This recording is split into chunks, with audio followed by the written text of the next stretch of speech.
Welcome to the news and why it matters. Happy Valentine's Day. I am Sarah Gonzalez, joined by Glenn Beck-Stubergear and chief researcher of the Glenn Beck program, Jason Buttrell. Thanks for being here, Jason. Thanks for having me. You too. Whatever. Yeah. Happy Valentine's Day to you, too. Glenn, your top story is, I assume, all of the great plans that you have for your wife tonight for Valentine's Day. What are you guys going to do tonight? Anything nice planned? Or I mean, I just assume. Yeah, what are you going to do? Yeah, we're going to go to a restaurant. A restaurant. Uh-huh. Yeah. Did you make reservations at that restaurant? You're just going to walk in? I did make reservations, and I was lucky enough to get them very early. So as soon as I leave this set, I get to go very early, where other people have to wait. We are going. You just couldn't wait to get the party started, is what you're Yes, yes, right. What's your top story? Okay, top story has to be Congresswoman Omar. Yesterday, the way she views America is, I think, truly frightening. All right, Skip Skipperson. Doctor. Excuse me. An odd and somewhat disturbing sign in the economy that no one's talking about yet. All right, Jason.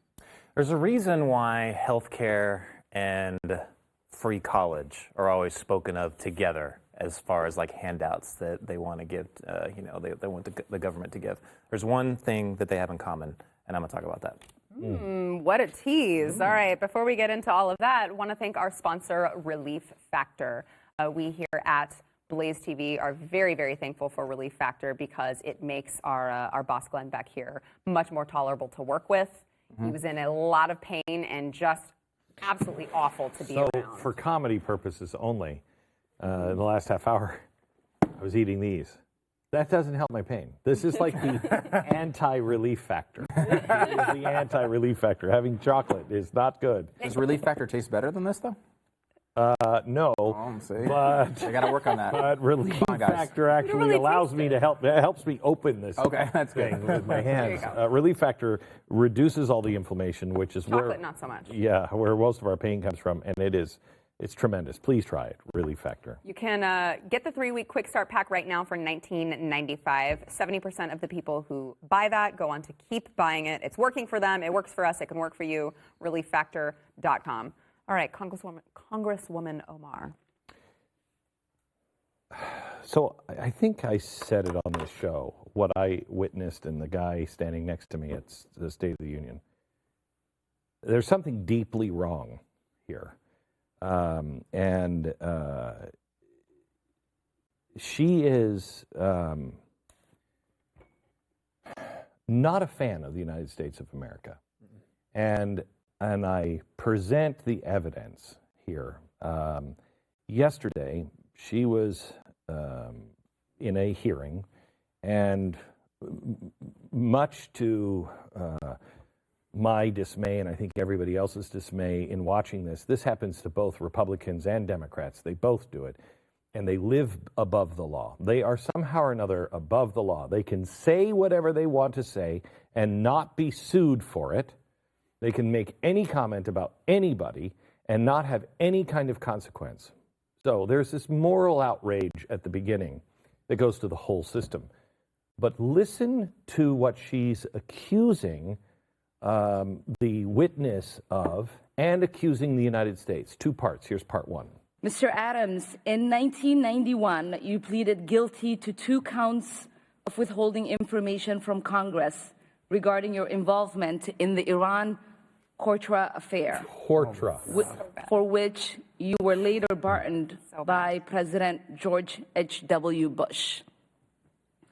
I fail to understand why members of this committee or the American people should find any testimony that you give today to be truthful.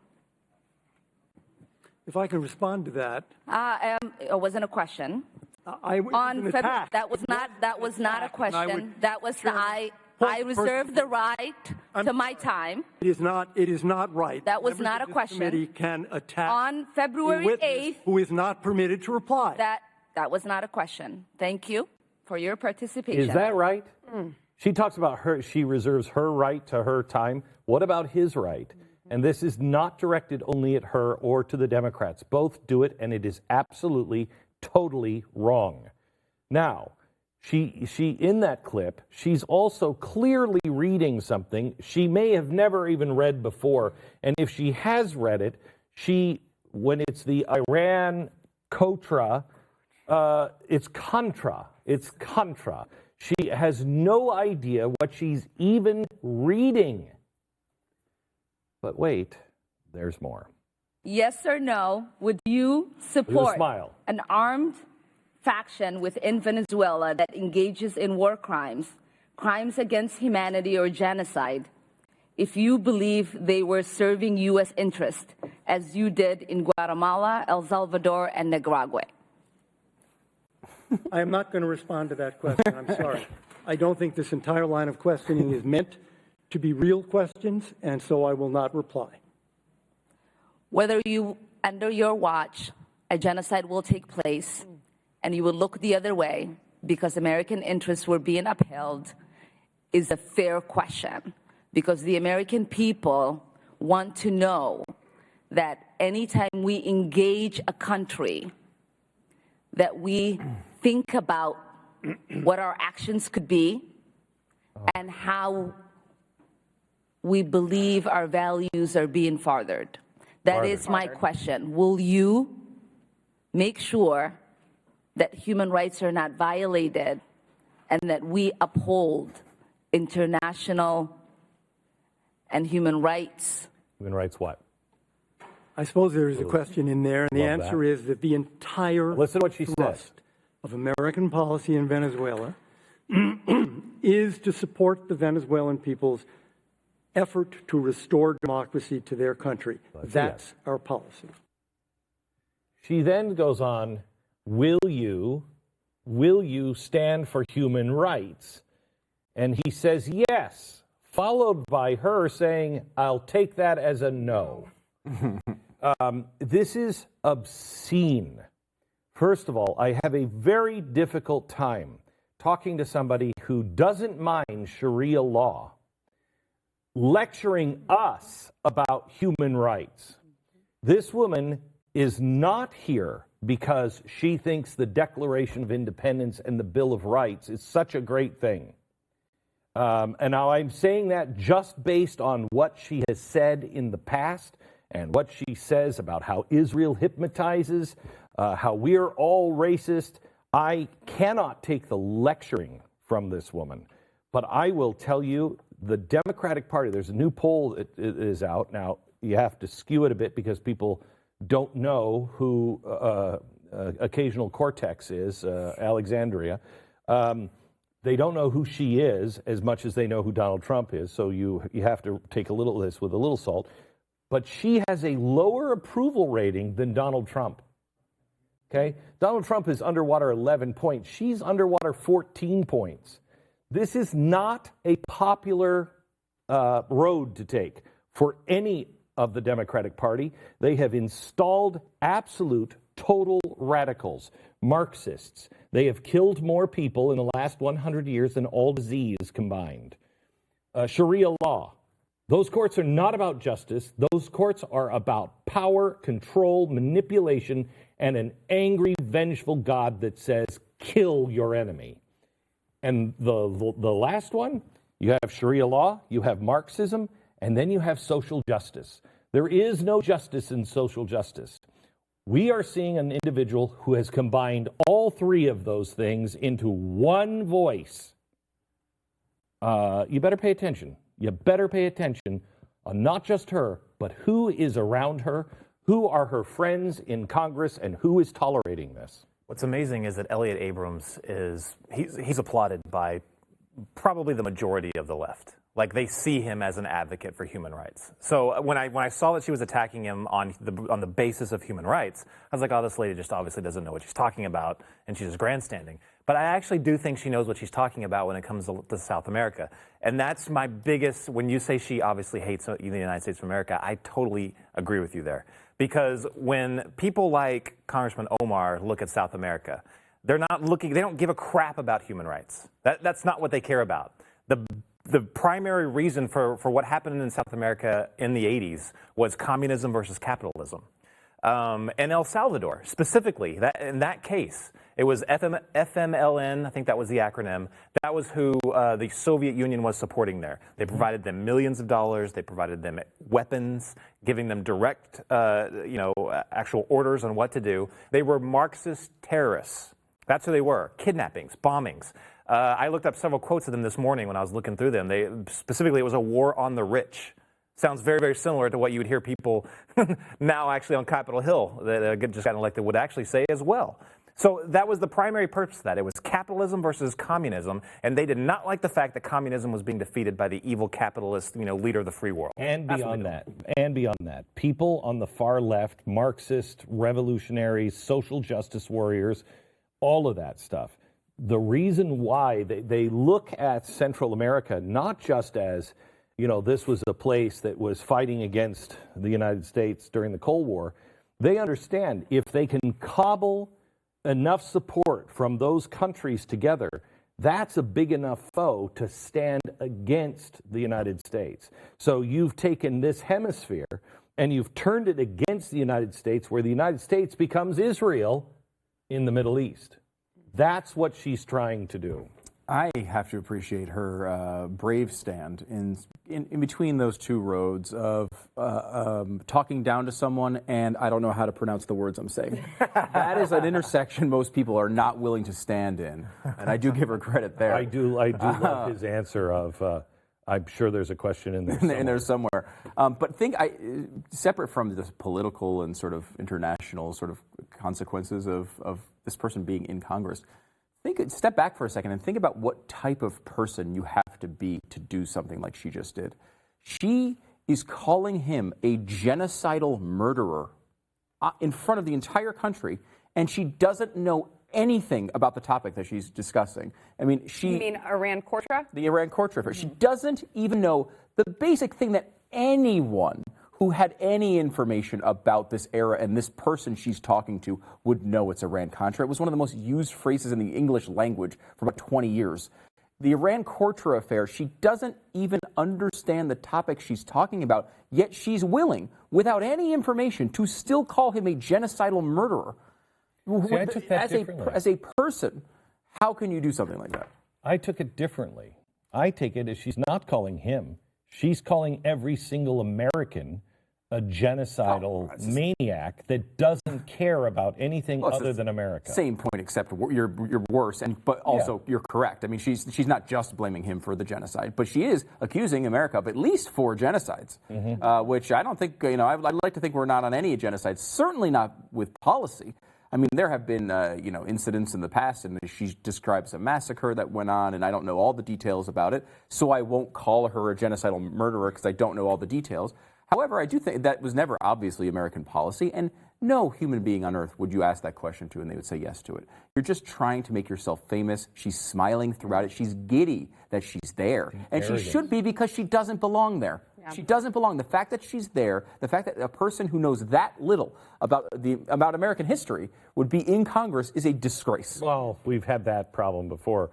Who was it that said, Guam could flip over? Well, that's a disgrace, too. And just really quickly before we go to break, I do want to point out, I was furious when I read this. She uses whatever is written in front of her to try to, grandstand. And, of course, the dishonest media runs with it. So we had a tweet from Newsweek that said Trump official refuses to answer when Ilhan Omar asks if he'd support genocide in Venezuela. He answered. He answered. It's a blatant lie. Yeah. He answered the question. He answered twice. Yeah, of course he doesn't support genocide in Venezuela. I mean, what are we adults? Are we adults? No. That is not. That's something that kids would do to each other. That's not even an adult action. We're not. All right, back in a minute.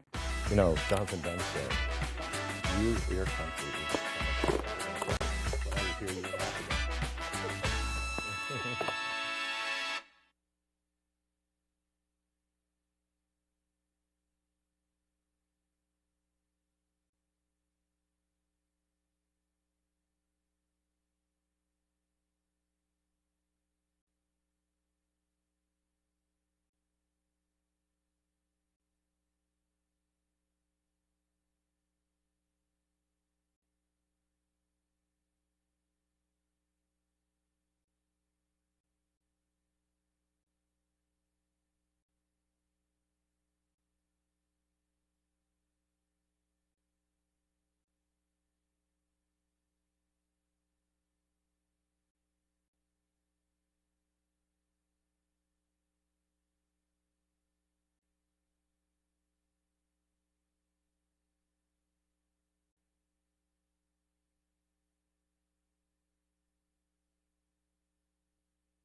Before we get back into the conversation, I want to thank our sponsor, iTarget Pro. So I think the last time we talked about iTarget Pro on the show, Stu correctly pointed out when I said Pat made fun of me for calling them laser bullets that iTarget Pro has. It literally says laser bullets on the package. I had your back. Thank no you. one else did. I had it. They're laser bullets. Like, how much cooler can you get than that?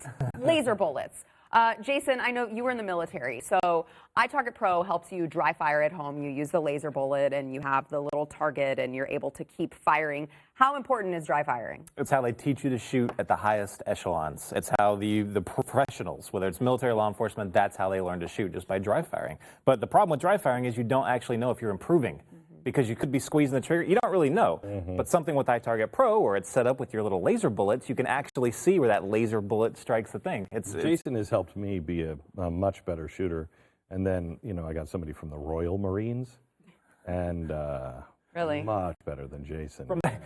You're getting advice from the Queen? Isn't that kind of what we're trying to get away from that? Yeah, but dry firing, no matter if it's the Queen's boy or a man's man, it is all about dry firing. But you can't tell. You can't tell. This is going out and doing like live fire, except you're in your home and there is no bullet. It's a laser bullet. It's a laser bullet. And also, you don't have to spend any money on ammunition or going to the range. That adds up. So iTarget Pro pays for itself. In one trip, probably. It pays for it probably in so. one. Yeah. Probably so. Go to itargetpro.com, use promo code NEWS, and get 10% off plus free shipping right now. That is itargetpro.com. Stu, you seem to be very attached to this bowl of chocolates. I get rid of this greenery. Yeah. All right, so we have a bowl of chocolates right here. Your top story. Odd and disturbing thing in the economy. The economy is in a weird spot, I feel like. It's been strong for a long time. We've had a good run here. Unemployment's pretty low. It's ticked up a little bit over the past few months. Stock market's still doing pretty well. Lots of positive signs. Although, if you talk to Mr. Glenn Beck, he'll point out there's some negatives as well. This one is one I have not seen people talk about yet, and it's a little frightening because I think it might be the lead of a negative wave. So Danielle DiMartino Booth? I do. Who was the only one at the Fed ringing the bell before 2008. So much so, she was just an analyst. She became the chief analyst and assistant to Richard, what's his name, who was the head of the Fed here in the Dallas Fed. She said, this is the leading indicator. She said, when she's been only watching this number, and she said, when it starts to spike, buckle up, because here we go. Here it is. It's people being late over 90 days on their car payments. So you think about this as if in your life, if you are getting to a point where you can't afford certain payments, the car is probably one of the first ones you're going to you're going to pay that off. You're going to pay your house first, right? Your car, you may let slide. You may have an extra car. You may have Uber. You may think you can, drive away from the repo man enough times. Whatever it is. So 5.7 million car loans were past the due date by over 90 days in 2011. That was the peak after the 2008 crash. Today we're up to 7 million. Wow. Now think about the unemployment rate was near 10% in 2011. Now it's near 4%. It actually is exactly 4%. Why is that higher? Now, the percentage is a little lower because there's more cars now, but still, the fact that that's higher at 7 million and over a million over the peak after 2008 is bizarre. And if you kind of see, part of the reason for this is the average new price of a car last year was $36,440. That is up considerably from a decade ago, $7,400 more than a decade ago. Part of the reason why they're talking about this is that it appears millennials think that they should have $36,000 cars at like 24 and 25 years old. So they're buying them. They're stretching out the loans longer. So it's no longer, 4 years, 40. Remember these 4 years, 48 months. And it was 5 years, 60 months. Now they're at 6 years, 72 months. And they're stretching these loans out further and further and further, and they're getting to the point where they can't pay for them. And these things, this is just an indicator. There's a lot of positive indicators too, so it's not necessarily time to go into complete panic mode. But I mean, when you talk, you talked about this a lot, Glenn. When these dominoes start turning over, it can happen fast. And the fact that the unemployment rate has ticked up from 3.7 to 4% in the past few months, the fact that we're seeing an all-time high in people being late for car payments, these are initial indicators that show there could be some structural weakness. And I mean, we don't even get into the political ramifications of that, because if this economy falls apart, I can't even imagine what we get next in 2020. I've had one car repossessed in my lifetime, and it was 2007, 2008, right during that time. And I'd gotten a home loan, one of those ridiculous home loans where it was like 2 loans. And like after like so many years, it became a gazillion % or whatever. Yeah. And so my neighborhood was a ghost town. It was like in that, what was that movie? It was California, right? It was in California. And it was one of these areas where a lot of people were moving out of the city because they couldn't afford it. And so they were building these homes that were still fairly expensive, but everyone was getting approved for them. Everyone. And I was one of the only people left in that neighborhood. But I remember when I couldn't pay for the mortgage anymore, then we were like, it was hierarchy of needs. It was like, okay, we got to pay for the house because we need somewhere to live. Got to pay for our food and all that stuff. What can we afford to live? Right, insurance. But what can we afford to get rid of first? And it was always the car. The car, we're like, okay, let's let this go late for a little bit. Yep. But and that's what's happening here. And I'm glad you brought that up too. One of the causes they're saying is a lot of loans to people for new cars that had really bad credit. They're now loaning just like the same thing with a house price. They did all this before, and we're getting bit by it again. The rate at $7 million is now 30 days, 60 or 90. That's 90 days. Holy mother! Yeah. I'd like to add to this, but I know how it ends, and so do you. And then she always says, well, thank you, Glenn, for bringing this up. So I'm just going to stay quiet. Okay, I appreciate that. We'll be back. Proud to be the one bringing up the negative news. I did. I feel really good about it. It's great. Hurts me not to add. I know. There's so much more.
Amazon. So Amazon has announced that they are pulling out of their planned New York City headquarters. Len.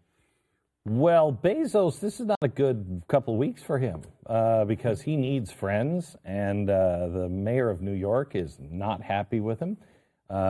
More importantly than that, the story that you won't read is the people at Goldman Sachs are going to be very upset because they signed a real estate deal right in that neighborhood, coincidentally, on the same day of the announcement.